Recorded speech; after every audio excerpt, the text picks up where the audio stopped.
Breaking news చూస్తున్నాం. హిమాచల్ ప్రదేశ్లో కుండపోత వర్షాలు కురుస్తున్నాయి. దీంతో ఇప్పటివరకు 5 చనిపోయారు. అందులో 3 డెడ్ బాడీలను కాంగ్రా జిల్లాలో వెలికితీశారు. ఇందిరా ప్రియదర్శిని జల విద్యుత్ ప్రాజెక్టులో పనిచేస్తున్న 20 మంది కార్మికులు వరద ప్రవాహంలో కొట్టుకుపోయినట్లుగా తెలుస్తుంది.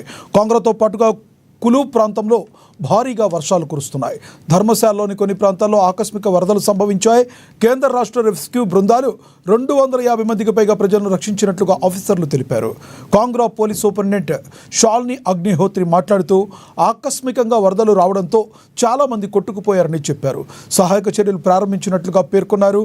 స్థానిక పోలీసులు, హిమాచల్ ప్రదేశ్ హోంగార్డ్ వాలంటీర్లు సెర్చ్ అండ్ రెస్క్యూ ఆపరేషన్ నిర్వహించారు.